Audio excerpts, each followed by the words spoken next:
Nossa, foi um ótimo exercício para começar o dia, né? E esse encontro, que é um encontro polêmico, que é um assunto que, como o Márcio falou lá no início, divide corações e mentes, e a gente viu que as opiniões acabaram ficando ali mais no meio, né, na média, assim, acho que está todo mundo se questionando se são mesmo soluções que vão contribuir para a ambição. A gente vê as preocupações das pessoas questionando ambição, dupla contagem, justo correspondente, e eu espero que hoje seja um dia que a gente possa aprofundar um pouquinho mais nisso. Eu queria dizer que eu não fui uma das pessoas que falei que tem vasto conhecimento no assunto. Acho que é um assunto muito polêmico, muito cheio de detalhes técnicos, difícil, mas a gente tem aqui com a gente, eu vou falar, tem mais do que dois grandes especialistas nisso, porque o Shigeo, ao longo desse processo, foi uma pessoa, enfim, que tem tido uma troca incrível com a gente, você já falou isso, Mário, mas eu também queria destacar o meu agradecimento especial, como, né, do AC, não só nas entrevistas que a gente fez, eu e a Joana, a gente conversou com todo mundo do AC, foi super importante, foi, na verdade, acho que o ponto de partida, assim, o kick-off desse assunto, pelo menos para mim, foi ali que eu comecei a mergulhar nesse assunto, e o Shigeo foi uma pessoa que, desde lá, tem me ajudado bastante, ajudado nessa formação, então também vou deixar aqui meu agradecimento especial para ele. Mas a gente trouxe dois grandes especialistas no assunto, né, que vão ajudar a gente a navegar, como a Branca falou e como a Isabela falou, nesse assunto. A Branca Americana é geógrafa com mestrado em planejamento energético pela COP e pela Universidade de Paris-Dauphine. Ela trabalhou na coordenação de mudança do clima do MCTI, ela foi diretora do Departamento de Mudanças Climáticas e secretária de Mudanças Climáticas e Qualidade Ambiental do MMA, então ela acompanhou de perto as negociações de clima, ela participou de vários grupos, né, no âmbito da convenção, no protocolo, tanto na convenção de clima, na convenção quadro, quanto o Kyoto, quanto negociações dos textos do IPCC. Depois ela foi diretora de projetos na FBDS, dirigiu uma organização filantrópica, a LARC, ou LARCE, não sei se eu estou qual dos dois, desculpa, no Brasil, foi responsável pelo Programa de Política Climática no ICS, coordenou a Câmara Técnica de Visão de Longo Prazo do FBMC. Ela é atualmente consultora independente e a gente está muito, muito honrado de receber você aqui, Branca. Obrigada por topar participar. Eu vou só passar para o Shigeo rapidamente, dar umas palavrinhas, e aí depois a gente começa as falas, ele também vai apresentar o Guarani, tá bom? Obrigada. Bom dia, Estela, Branca, todos e todas. Primeiro, eu sou 1/10 de tudo isso que falaram de mim, tá? O Cláudio Ângelo já fez a primeira provocação importante, que qualquer um que fale que conhece o mercado de carbono não entendeu nada, e eu assino embaixo. Tem um aspecto que eu acho que é crucial, que a gente está sendo bombardeado na mídia o tempo todo por esse fantástico potencial brasileiro de faturar não sei quantos bilhões ou dezenas de bilhões de dólares com o mercado de carbono. É só para a gente tomar cuidado com uma coisa. O artigo 6 vai falar de projetos de carbono. O mercado de carbono, ele, tipo europeu, esse que os chineses inventaram agora, ele funciona num tom um pouco diferente. Ele funciona distribuindo permissões para os agentes emissores reduzirem suas emissões. Esses projetos de carbono podem ser aceitos ou não dentro desses mercados ditos regulados. A gente vai ouvir um pouco mais disso daí. Mas é importante manter a diferença dos dois. Aqui no Brasil, a gente está quase o tempo todo falando desses projetos de carbono que vão gerar os créditos de carbono que a gente vai ganhar bilhões. Então, a gente vai ver ao longo da manhã de hoje um pouco essa diferença e por que essa expectativa está sendo construída de uma maneira que eu acho ruim. Expectativas mal explicadas geram frustrações. E frustrações queimam boas ideias, queimam boas imagens e vão complicar mais tarde para a gente tentar fazer a coisa direito. Dito isso, eu queria apresentar meu amigo Guarani Osório, que eu conheço há quase do século passado, não, há algum tempo. O Guarani é doutor em administração pública pela GV, ele é mestre em Direito e pela Universidade de Lisboa. Ele coordena os programas do GVSES. O GVSES é um dos programas mais interessantes para a discussão de sustentabilidade e formação de pessoas de altíssimo nível em sustentabilidade. Ele dá várias aulas na GV fora do curso do GVSES também. E desde 99 ele tem como foco de atuação as políticas públicas, instrumentos econômicos, divulgação científica, análise retórica de sustentabilidade e mudança do clima. Ele coordenou estudos e projetos para o Banco Mundial, para empresas, para a Embaixada Britânica, para ONGs, governos, ministérios, e, portanto, está plenamente qualificado para ensinar para a gente o que são esses mercados de carbono, o que são esses instrumentos financeiros para precificar as externalidades que a gente ouviu falar no último curso.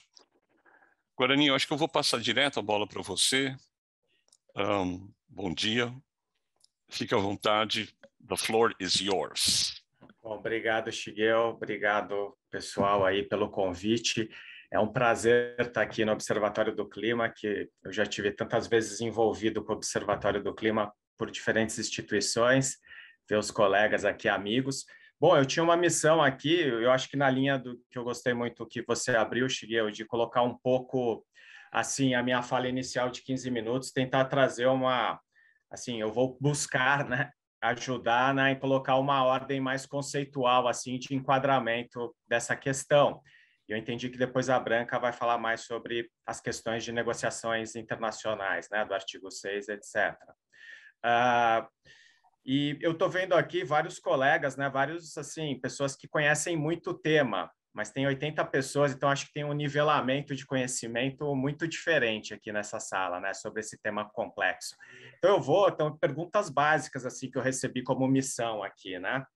Então, eu vou, assim, o meu sobrevoo de fala, eu vou buscar, primeiro, trazer aí na sua linha, Shigeo, que eu concordo muito que tem uma confusão, tem uma nebulosidade em torno do tema, né, de mercado de carbono, mas eu vou dar um passo atrás e vou começar aqui, se eu for muito aula, assim, vocês me ajudem. Depois a gente vai fazer um debate, né, também aqui entre nós. Dar um passo atrás e falar sobre instrumento de preço, né? Instrumento de preço como instrumento de política pública de mitigação a serviço da implementação de metas e objetivos climáticos. E aí a gente divide os dois instrumentos de preço em tributo e mercado regulado, e depois falar um pouquinho de mercado regulado e mercado voluntário, né? Um pouquinho essa diferenciação que você trouxe na sua fala e que eu concordo, assim, quando o jornalista liga ou quando a gente abre o jornal, realmente é um mar de confusões, né, em torno dos termos licença de emissão, crédito de carbono, mercado regulado, mercado voluntário, é uma sopa de letras e a gente acaba até vendo produtos, né, financeiros, fundos de investimento com o nome de Fundo de Investimento em Crédito de Carbono, de grandes assets aí, quando no fundo quando no fundo o fundo é sobre licenças de direito de emissão, né? Mas o crédito de carbono, pelo que eu conversei com essa grande instituição financeira, foi o marketing que colocou o nome, né? Porque as pessoas querem mais investir em crédito do que permitir a emissão na cabeça das pessoas, né? Então, vamos lá, assim, eu acho que você já citou aí o termo externalidade, né? Acho que eu não vou precisar entrar nisso, mas começando da questão global, acho que vocês sabem, devem ter visto, que basicamente a gente tem uma trajetória dada pela ciência como mais segura de emissões, né? Para não ultrapassar o limite de 2 ou 1,5, né? Fazer esforços para não passar esses limites, e que se a gente plotar aí no gráfico até 2100 a ambição política até 2030, a gente vai ver que não casa, né? A ambição política, a trajetória de emissões com base nas ambições políticas, com a trajetória que a ciência nos diz que é mais segura está. Então, a gente tem esse emissions gap, né? Essa lacuna entre a ambição política e o que a ciência nos diz como mais segura. Então, para fechar essa curva, né? fechar essa diferença. Um dos instrumentos que ganhou muita luz já faz um tempo é o instrumento de precificação de carbono. E aí eu vou dizer a razão, que era a primeira pergunta que eu recebi, né? Por que precificar o carbono? Por que o mercado de carbono, né? Primeiro ponto, esses tipos de instrumentos, eles vão colaborar no aumento de ambição, né?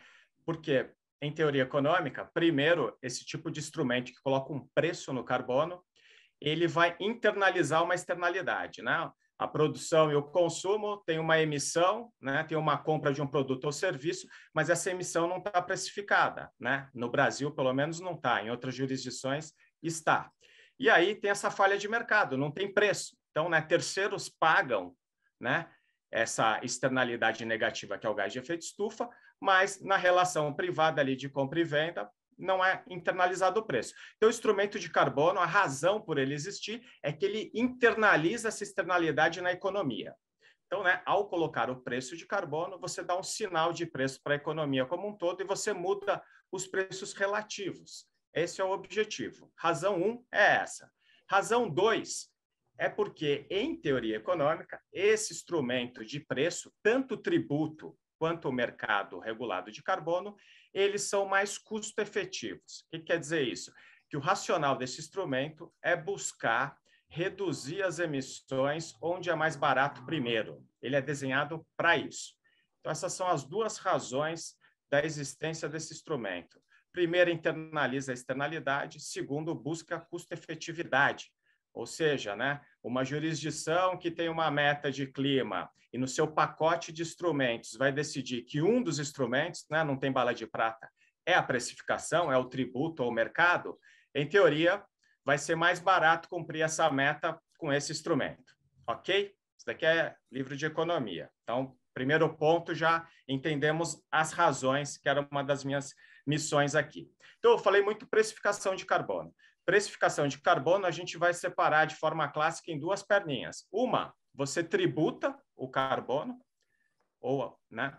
E a outra, você cria um mercado regulado de emissões. O tributo, o regulador vai botar um preço na emissão. Então, ele busca lá um preço e vai buscar o objetivo climático via a regulação do preço.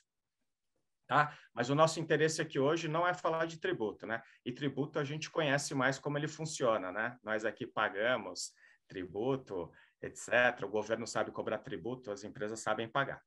A outra parte, para você conseguir precificar o carbono, é criar um mercado regulado de emissões. E aí a regulação é inversa, né? Você vai pegar alguns setores econômicos, vai regular esses setores com um objetivo climático, que vai ser uma parcela de um objetivo de meta de uma jurisdição, e aí esses agentes econômicos dentro desses setores vão ter um teto de emissões, vão ter um limite de emissões. Dentro desse limite, esses agentes vão poder comprar licenças de direito de emissão. E aí, entre eles, eles vão poder trocar essas licenças de direito de emissão. Esse é o famoso cap and trade, né? Você coloca um teto de emissão em uma jurisdição, escolhe os setores, coloca o teto para os setores, que é a meta deles, e esses agentes econômicos desses setores vão poder fazer o trade, a troca de licença, né? Um compra do outro, buscando reduzir aquele objetivo climático. Qual que é o racional econômico aqui? É que se o preço para reduzir internamente numa empresa é R$10, vamos dar um chute assim, é R$10, e tem uma negociação no mercado a 9, ele não vai reduzir internamente, ele vai comprar a 9, porque para alguém do mercado foi R$9 reduzir internamente. Por isso que eu disse da custo-efetividade. Eu estou explicando grosseiramente, assim, tentando simplificar ao máximo. Então, o racional do cap and trade é ter vários agentes econômicos com diferentes custos de abatimento lá dentro, e aí eles vão procurar reduzir a emissão dentro de um teto que vai dar integridade ambiental, e aí, né, a gente vai ter uma média de preço mais baixa, porque quem é mais barato reduzir vende, quem é mais caro compra. Ok? Estou falando tudo em teoria, tá? Em teoria é tudo mais fácil, porque montar esse dinossauro não é fácil, né? Então, eu também não estou falando se é bom ou se é ruim agora, tá? Estou enquadrando mesmo conceitualmente a questão. Então chegamos aí. Né? Precisamos de ambição, instrumentos de preço, tributo, mercado regulado. O que é o mercado regulado? Desse tipo de mercado regulado, nós temos mais de 60 jurisdições no mundo que já aplicam um instrumento de preço. E aí vou citar os maiores, assim, né? Europa, China, Califórnia, que é o estado mais rico americano, e aqui na América Latina o Brasil vai ficando para trás, né? A gente tem Argentina, México, Colômbia já implementando os seus instrumentos de preço também, e o Brasil, embora o Shigeo tenha falado aí no início, né? Nós lá no GVSES, eu coordeno estudos já em precificação desde 2011 lá, e a gente trabalhou com o Ministério da Fazenda em vários governos, né? Até agora com o Ministério da Economia, até o final do ano passado, discutindo se o Brasil precisa de um instrumento de preço, né, se precisaria ou não, e a PMR, que a gente pode falar sobre isso depois, que foi um projeto financiado pelo Banco Mundial, né, e acolhido pelo Ministério da Fazenda e depois Ministério da Economia, quis responder essa pergunta, se o Brasil precisa de um instrumento de preço depois de 2020 para cumprir suas metas. Posso deixar essa discussão para perguntas para depois. Mas vamos lá. A gente chegou no mercado regulado de emissões, que é onde está a confusão que o Shigeo citou. Então, a gente pode ter esse mercado regulado, que tem aí, num mapinha do Banco Mundial, tem essas mais de 60 jurisdições, é uma tendência no mundo, independentemente do Acordo de Paris, isso já vinha acontecendo, tá? O 6.2 lá, ele foi desenhado de uma forma que ele não inibiu essa corrida de precificação de carbono nos países e, na verdade, até encorajou, né? Mas, independentemente do fechamento dele, os mercados foram virando, inclusive a China esse ano, né?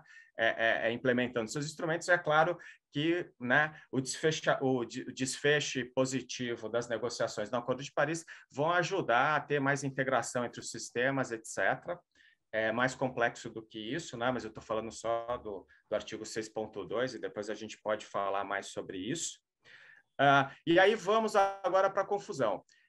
Se eu fosse fazer duas bolas aqui no slide, né? Eu falei de uma bola que é o mercado regulado, mas eu estou abrindo uma outra bolinha agora que chama mercado voluntário de carbono. No mercado voluntário de carbono, os agentes nesse mercado eles vão participar de mecanismos de preço de mercado por conta própria, de forma voluntária. Ou seja, não tem uma regulação obrigando ninguém a comprar crédito de carbono. Então, hoje no Brasil a gente não tem isso, né? Então, no mercado voluntário, eu vou comprar um crédito de carbono por outras motivações que não uma regulação. O que está acontecendo agora com as empresas? Uma motivação reputacional, por uma motivação de alguma competitividade que eu vi em algum mercado, de falar que eu estou reduzindo, ou porque teve uma corrida, e está tendo uma corrida dos net zero e empresas anunciando metas, e aí a empresa pode utilizar, né, uma parcela da sua meta, uma parte do cumprimento da sua meta, comprando créditos de carbono. Para, né, você manter a integridade ambiental, tem que ser complementar essa compra de crédito de carbono, né? Todas as iniciativas, mesmo voluntárias, tem que ser complementar. Por quê? Porque se a empresa não fizer os esforços internos com as tecnologias possíveis de redução de emissão, a transformação, né, a transição para a economia de baixo carbono não acontece. Ela só, né, compensa suas emissões. Então, a regra do jogo das melhores iniciativas aí que tem hoje tentando ajudar o mercado regulado, né?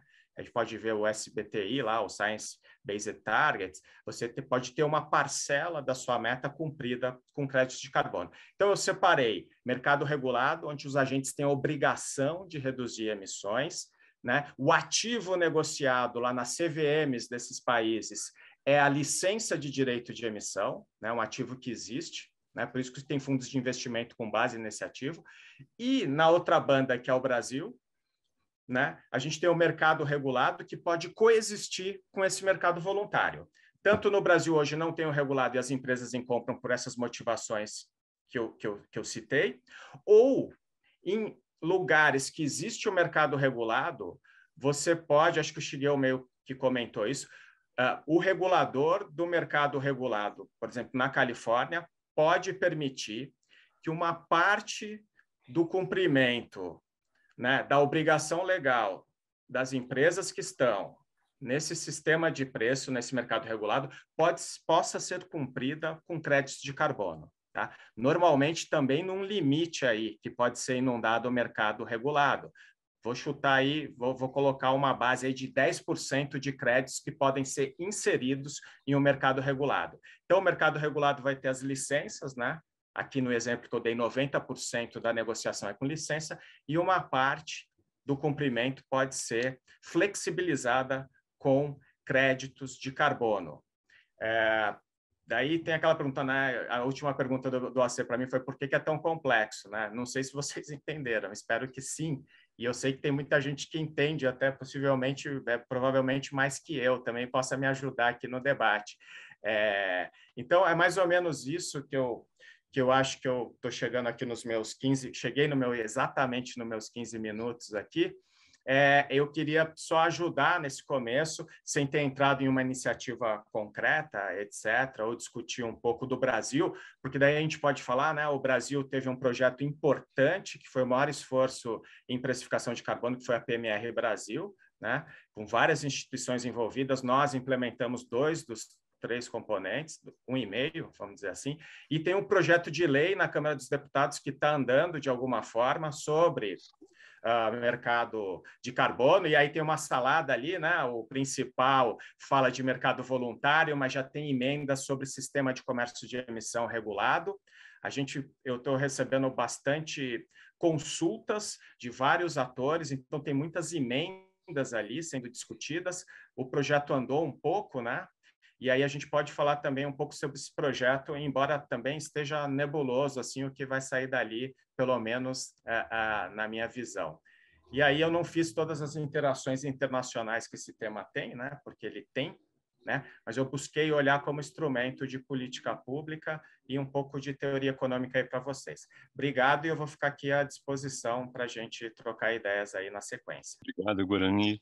Você trouxe uma das coisas que eu acho mais importantes, que eu toda hora estou sentindo falta, é que o mercado tem 2 atores. Tem os caras que querem vender alguma coisa e tem os caras que querem comprar alguma coisa. E o que a única coisa que a gente ouve falar aqui no Brasil são dos caras que querem vender. Então, mercados precisam criar essas obrigações para que os compradores entrem na jogada. E isso daí é muito pouco falado. Então, manter na cabeça isso daí, mercado precisa dos 2. Só ter vendedor, não tem mercado. Steph, bola sua. Eu ia dizer que o assunto é complexo, né? Nossa última pergunta para o Guarani é quase uma pegadinha, né? Por que é tão complexo? Mas isso está sendo registrado, essa fala está sendo feita na facilitação gráfica, então a gente vai ter uma visualização de tudo que foi colocado pelo Guarani e também pela Branca a seguir. E a gente vai ter um momento rico de troca daqui a pouquinho, então a gente vai poder tirar essas dúvidas e tentar deixar mais simples esse assunto. Eu vou chamar a Branca. Olá. Bem-vinda, Branca, de novo. Obrigada pelo convite. Tá ótimo. Eu já fiz a apresentação da Branca, então vou passar direto para a sua fala. Muito obrigada. Eu até gostei muito de como vocês iniciaram essa perguntando quem sabe o quê. É uma pergunta difícil de responder também, porque o conhecimento não só é muito vasto, mas como toda a própria linguagem do artigo 6, ou a linguagem que se usa em geral em negociação, ela deixa em aberto várias possibilidades. Então, ninguém sabe tudo, porque o tudo não existe. São possibilidades de redesenhos a cada momento, tá? Então, eu fiquei pensando, bom, primeiro, eu não sei tudo. Segundo, o que é que eu posso contribuir para esse momento?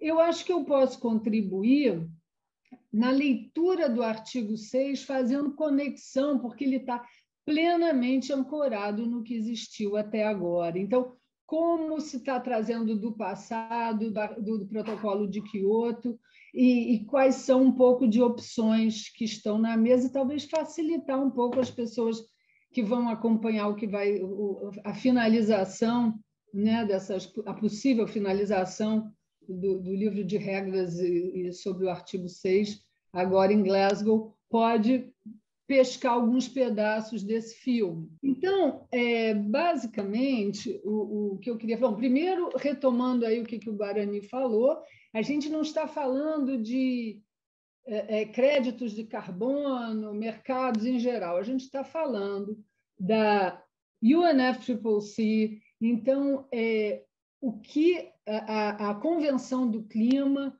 e os instrumentos criados a partir dela estão definindo como instrumento para reduzir emissões. Tá?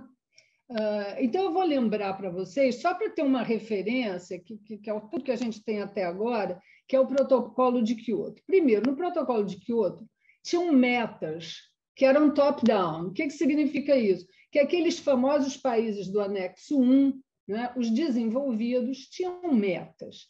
Essas metas eram traduzidas em termos de toneladas de CO2 equivalente.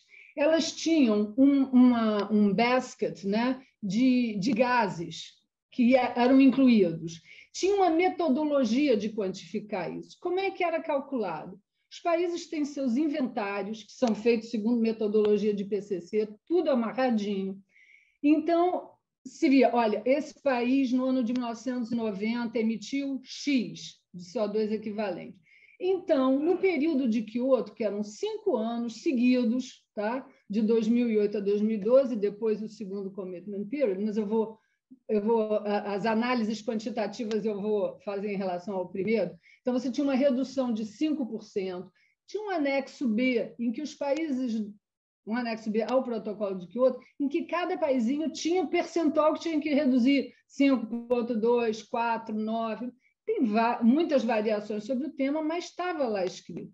Aí era o quê? Aplica sobre as emissões de 90, multiplica por 5, que é o período em que ele ia fazer as reduções, né? Que tinha que prestar contas sobre as reduções, que era de 2008 a 2012.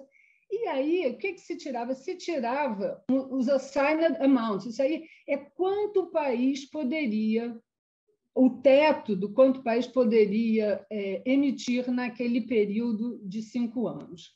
Ora, estabelecido isso, você poderia fazer trocas entre países, que é esse mecanismo que lá para baixo está escrito de ET, Emissions Trading. O que era? Entre países do anexo 1, que tinha muito clara a meta, que tinha sido quantificada, colocado o redutor, e aí tinha o seu assigned amount, que, aliás, era todo dividido em mini quadradinhos de 1 tonelada de CO2 equivalente, chamado assigned amount units. Então, tinha uma unidade, tinham unidades em toneladas de carbono.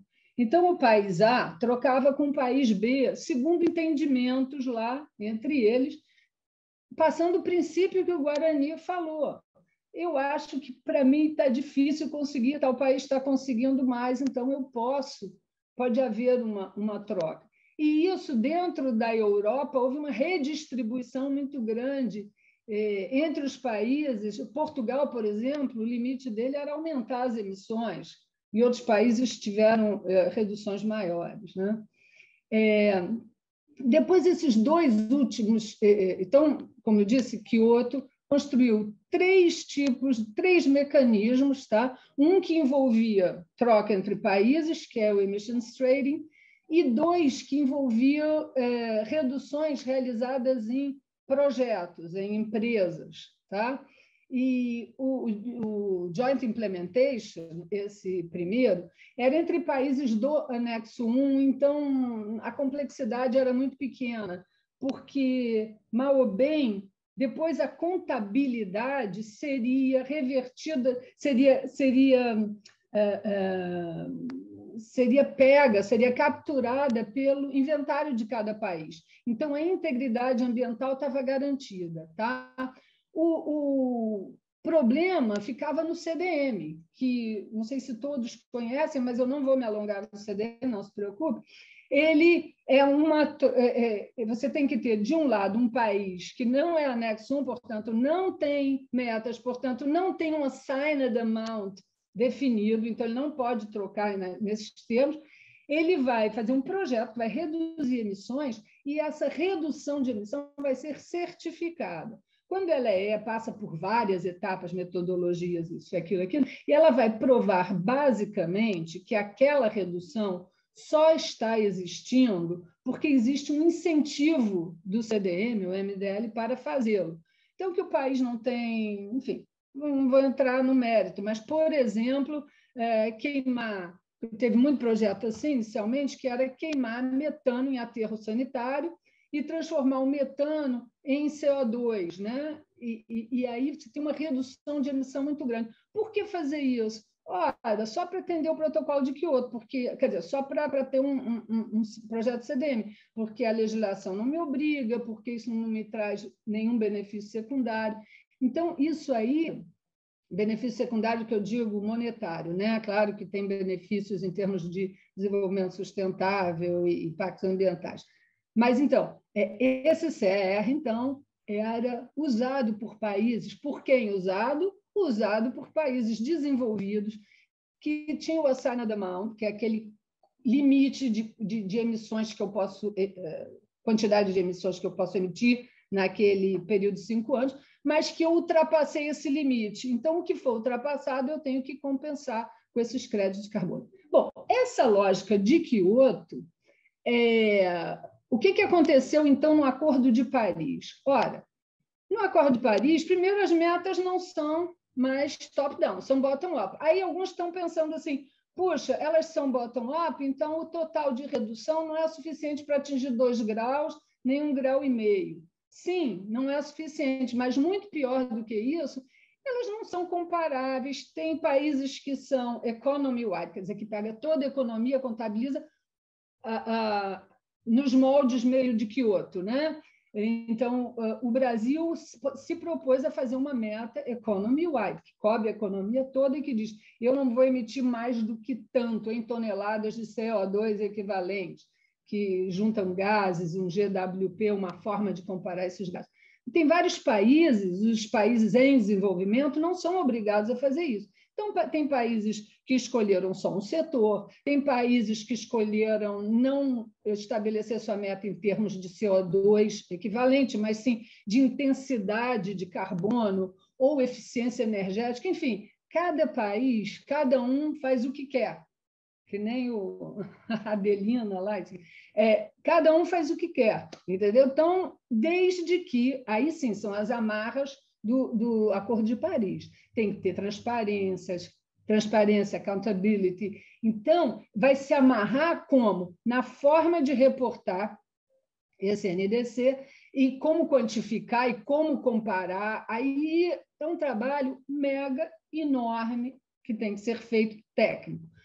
Referência, tem uns que têm meta em 2025, 2030. Lembra que lá em Kyoto era um período, então você soma aquilo tudo. Quando você tem 1 ano de meta, você tem uma meta para o ano tal, aí você vai usar um instrumento cuja redução foi no outro ano, você tem que criar. Como é que você cria uma média? Como é que você estabelece uma referência? Isso tudo é extremamente complexo. Então, estou querendo dizer o seguinte, que a regulamentação disso passa por questões técnicas muito complicadas, mas que, evidentemente, são capturadas ou são, enfim, utilizadas também como fundo, tem outras coisas por trás, muito difícil de se saber. O artigo 2, então, estabelece aqui o ITMO, chamado ITMO, né, que é a possibilidade dos países usarem voluntariamente esse resultado de mitigação internacionalmente transferido. Tá? Ele bota já aí a necessidade de assegurar que não haja dupla contagem, porque se eu usar de um lado, no país hospedeiro e no país onde ele está sendo, digamos, comprado ou utilizado para demonstrar sua NDC, você vai ter uma dupla contagem. Tá?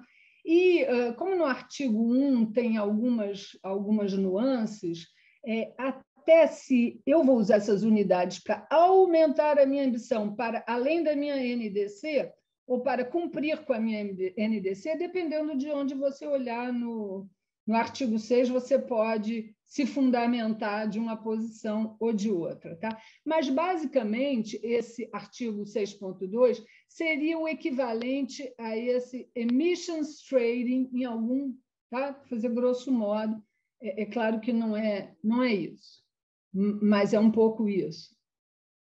Eu já estou vendo que eu estou acabando meu tempo aqui. O 6.4, que estabelece esse mecanismo, que eu boto aqui, SDM, como CDM ficou Sustainable Development Mechanism,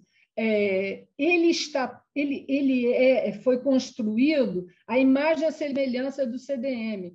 Toda a estrutura de ter uma espécie de um executive board, de ter o share of proceeds que tinha, participação de entidades. Então, a ideia é se beneficiar daquela experiência sem trazer com ela todos os problemas que a gente teve com o MDL. Tá? Então, esse é um grande desafio e é claro que países e negociadores veem isso de forma diferente. Tá? Mas, aqui, por exemplo, promover a mitigação com desenvolvimento sustentável, isso também tinha no CDM. Participação de entidades públicas e privadas, como o Guarani falou, não é mais países, são instituições, e contribuir. Olha que interessante a linguagem. Eu botei aqui em português, peguei a versão em português, mas, de qualquer forma, contribuir para a redução dos níveis de emissões na parte anfitriã, né? Então, onde está desenvolvendo, que vai se beneficiar de quê? Das atividades de mitigação, aquela empresa de energia solar, por exemplo. Né? Agora, os resultados, se atingirão resultados de redução, poderão também ser utilizados pelo país para uma outra parte cumprir sua contribuição, sua NDC.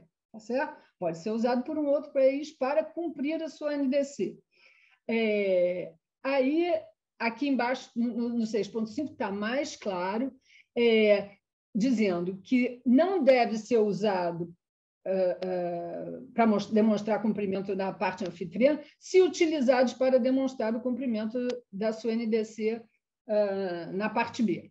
Ora, se essa redução, vamos fazer supondo que a NDC do país A seja uma NDC definida, por exemplo, no setor de energia só.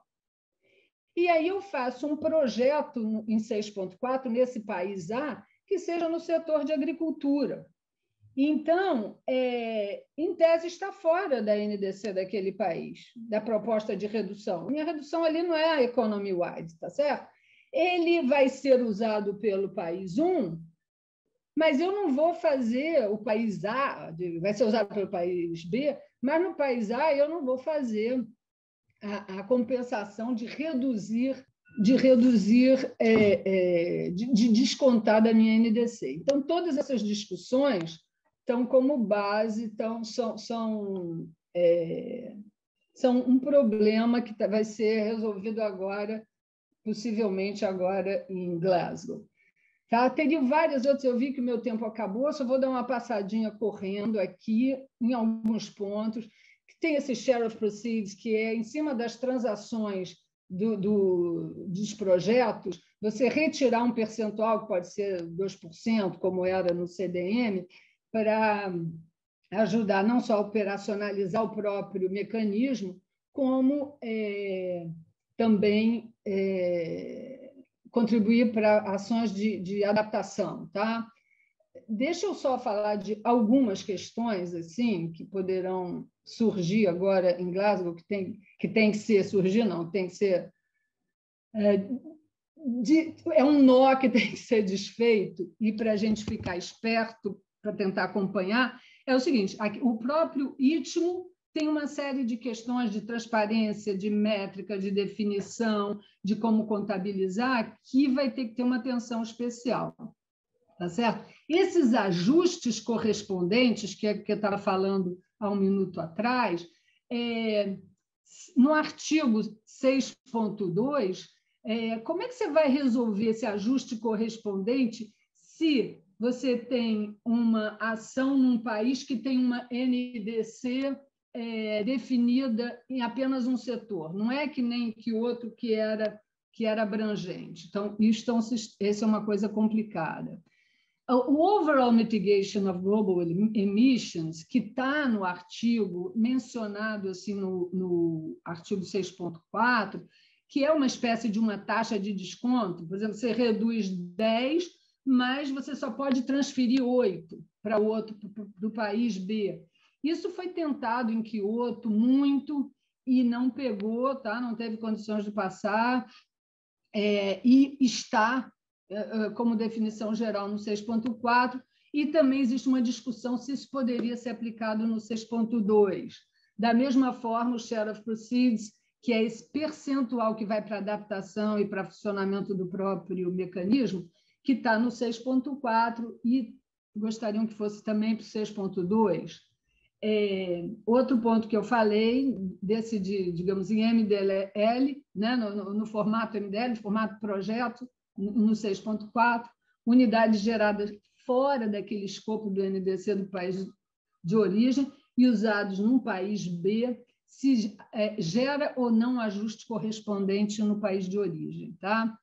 E a última discussão, que é cara ao Brasil e que vai dar muito quebra-pau, e aproveito para acabar aqui, porque acabou meu tempo, mas é a transição das unidades e de CDM. E aí tem uma enorme discussão em torno do que seria justo ou não, né, de você, se você pensar que é uma antecipação, que naquele momento o envolvimento dos países, eu gosto muito do ponto de vista teórico e da lógica e da justiça ou não, mas se naquele momento se fez um enorme esforço para contribuir para a redução de emissões e o resultado daquilo, a empresa começa a funcionar, ela não se justificaria, não sei o que, está gerando créditos a partir de 2020, deve ser integrado ou não, se está no setor. Porque, no fundo, se você já queimou as suas gorduras lá atrás, agora você vai ter que cortar na carne. Porque não é isso aqui no Brasil, tá? Mas eu estou dizendo, o princípio é um pouco esse, né? Essa migração é um assunto tenso, é um assunto que vai dar muita discussão, e eu só estou mostrando um pouco esse lado de quem gostaria de trazer, fora os interesses econômicos, fora as coisas, todas as outras, eu estou trazendo essa uma possível justiça, porque se você, digamos, num cenário limite, eu fiz todas as minhas reduções lá atrás porque eu quis um early action. Aí eu queimei toda a gordura, agora eu tenho que cortar na carne. Esse é um problema. E o outro problema é dos incentivos perversos, né? Que eu acho que a gente aprendeu isso muito no MDL, como é que se criava com esses mecanismos alguns incentivos perversos. Por exemplo, a adicionalidade no MDL só era aprovada no momento em que eu não tinha uma legislação que obrigava. Então, eu vi várias vezes, não vamos criar legislação nenhuma em aterros sanitários, obrigar a queimar metano, porque isso vai inviabilizar os projetos do MDL. Então, eu não vou criar uma maior eficiência dos combustíveis disso, eu não vou tirar nenhuma regulamentação, porque isso ia impedir o uso desses mecanismos, né? Da mesma forma, as NDCs, quando você cria um mecanismo de mercado, e é o que o Guarani falou, se eles são determinados nacionalmente, ora, pois, eu vou botar aqui embaixo para poder, tem uma margem enorme para poder reduzir emissões e negociar no mercado internacional. Então, entender toda essa arquitetura alucinada é complicado. Então, eu fico aqui querendo ouvir todo mundo, porque só sei que nada sei. Muito obrigada, Branca. Acho que a sua apresentação trouxe, na verdade, todas essas dúvidas e questionamentos que a gente também está aqui se fazendo e que a gente vai ter esse momento de debate. Eu estava comentando aqui internamente que vários dos questionamentos que eu tenho você colocou nesse slide final. Então, acho que a conversa vai ser boa. Muito, muito obrigada pela explicação tão clara e maravilhosa.